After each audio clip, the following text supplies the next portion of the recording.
A warm welcome to Disky Talk with Luyolo. If you're tuning in for the very first time, I do ask that you please subscribe and hit that notification bell. If you've been a part of this journey, I hope you thoroughly enjoy this episode. So, on today's episode, I discuss all things Dstv Premiership action as I have a tactical pre-match analysis of Orlando Pirates versus Golden Arrows.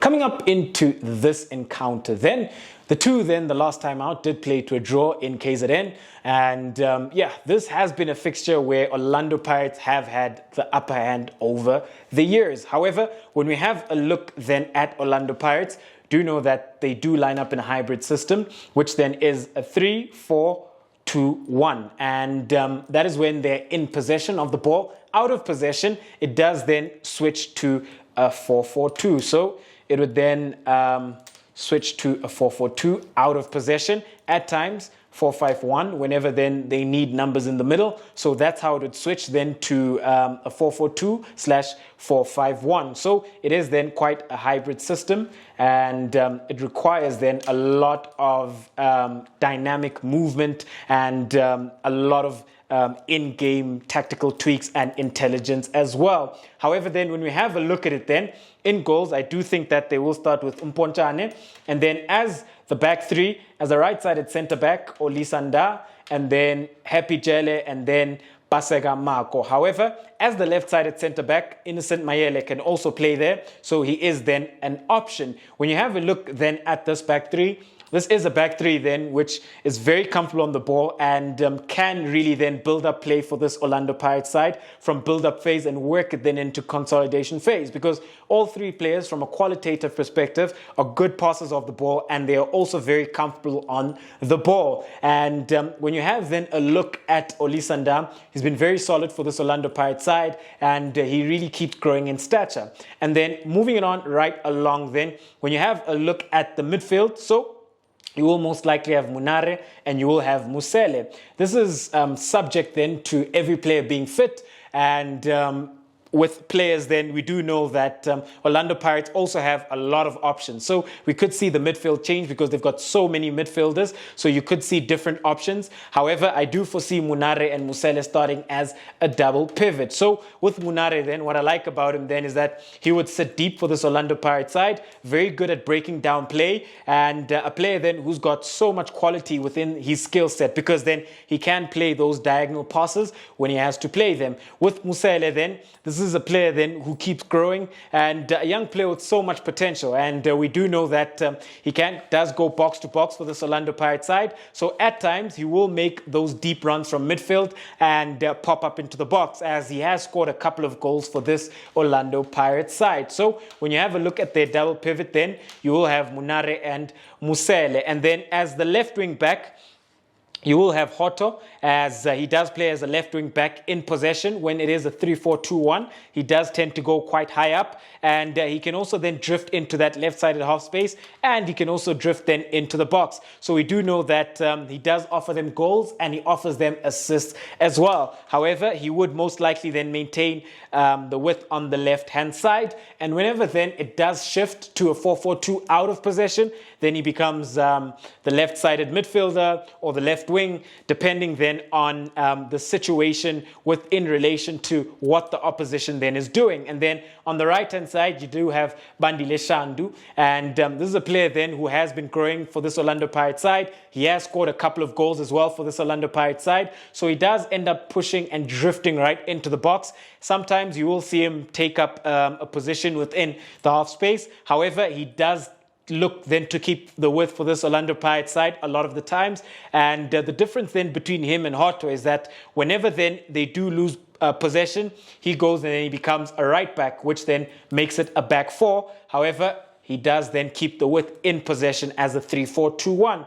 As the two number 10s then, you will have Thembinkosi Lorch and then you'll have Makubela as well. So with Thembinkosi Lorch, then we do know that he is their key player, he is their talisman, and he is their playmaker, as he does look to make things happen for this Orlando Pirates side. And when you have a look at Thembinkosi Lorch, this is a player then who is really maturing with regards to his play and his intelligence and his movement as well for this Orlando Pirates side. And what then I like about this is that with this Orlando Pirates side, then when you have a look at it, it does create a box midfield, and this box midfield then does create then a numerical superiority within the heart of midfield, and it does then give them that overload within the heart of midfield, where then they've got 4. And they pose the question then to the opposition, how then will you deal with our box midfield? And this box midfield then offers Orlando Pirates positional superiority as well, because then it allows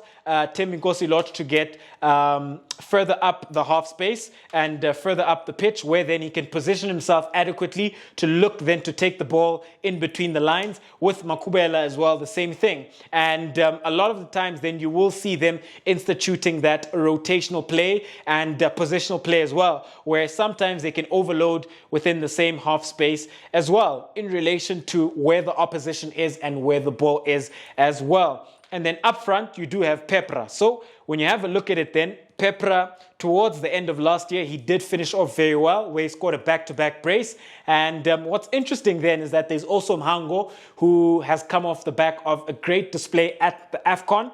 And we did see that Coach Mandla Ngazi came out and he made very interesting comments, and it does seem like then Mhango will have to wait his turn.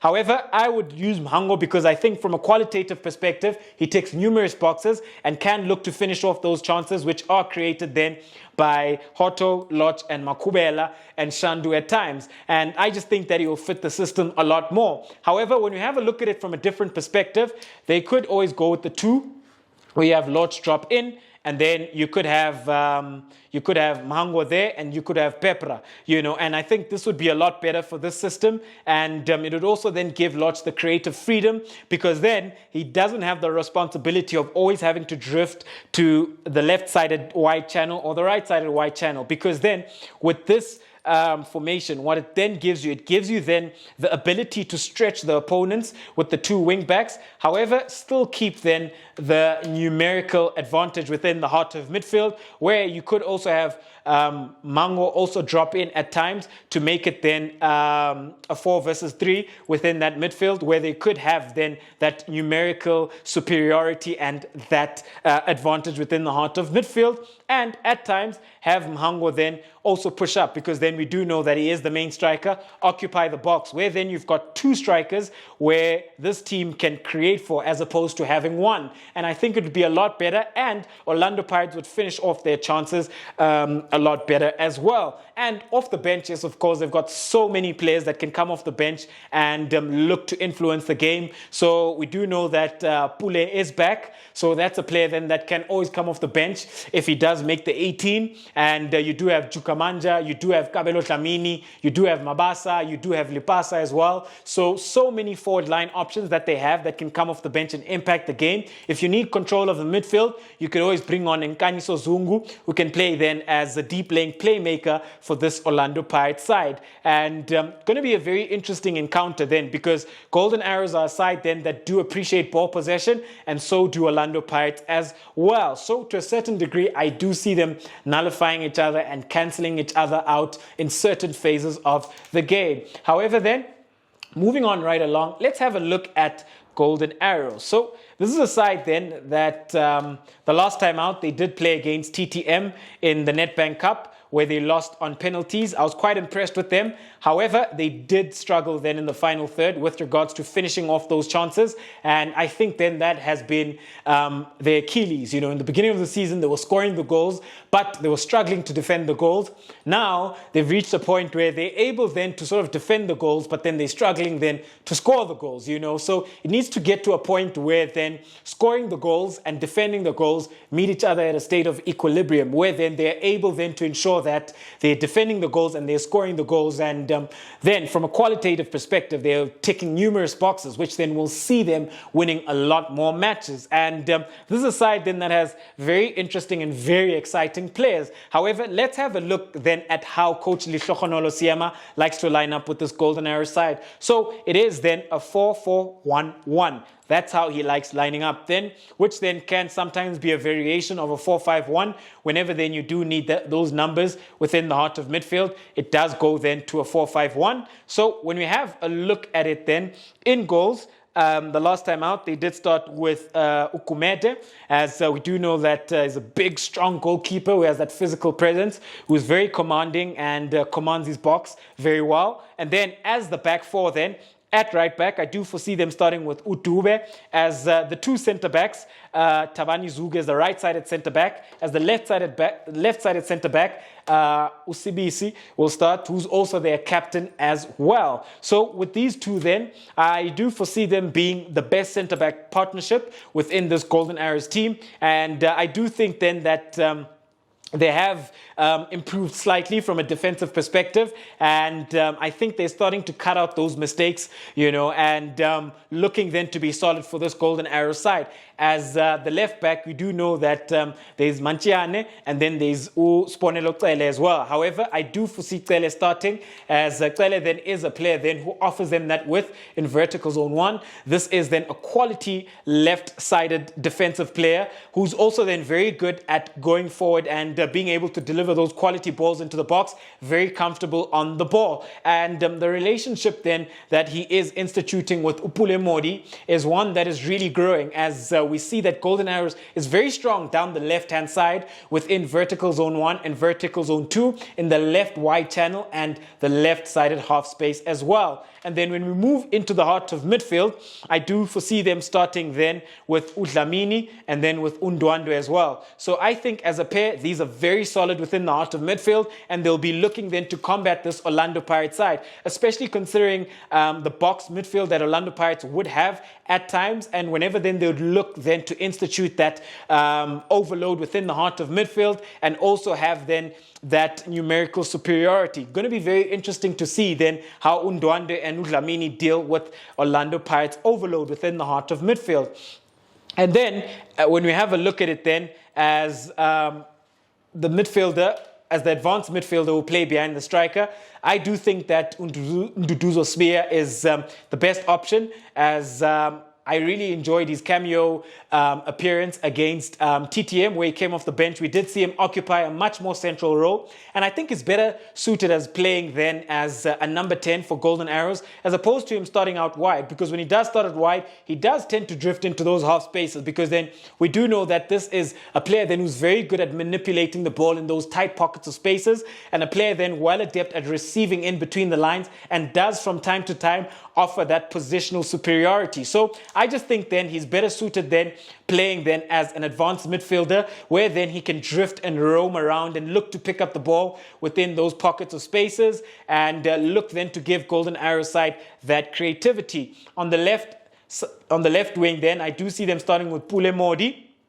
and on the right wing, Kongo as well, and then up front, Michael Boy Kumede. However, we do know that there's also Unox Mutiza as well. So this then is a side then from a qualitative perspective. They tick numerous boxes with regards to the options that they have. So there's so many different players that they could look to start with. So when you have a look at it then, when you have a look at Kongo, this is a player then who's very dynamic, very quick, and he loves then staying out wide and going one-on-one with his man.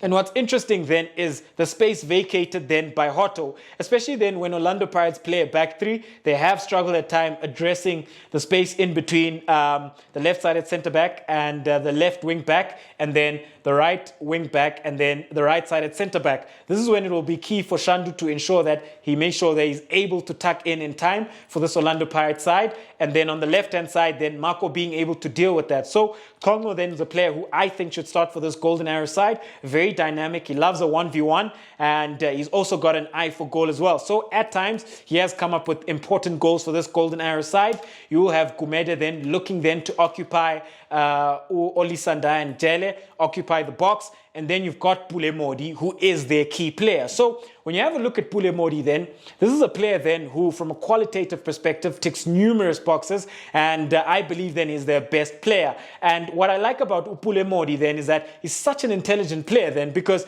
he can then occupy the role as a wide dribbler where he gets the ball from wide and he looks to go 1v1. He can go on the outside, he can go on the inside where he's looking to cut in, and he also has an eye for goal, where he has scored a couple of goals for this Golden Arrow side. At times he can come deep into the half space for this Golden Arrow side and look then to institute play from deep pockets of spaces where he's looking to progress that ball and then look to penetrate into the final third and create those chances for Golden Arrows.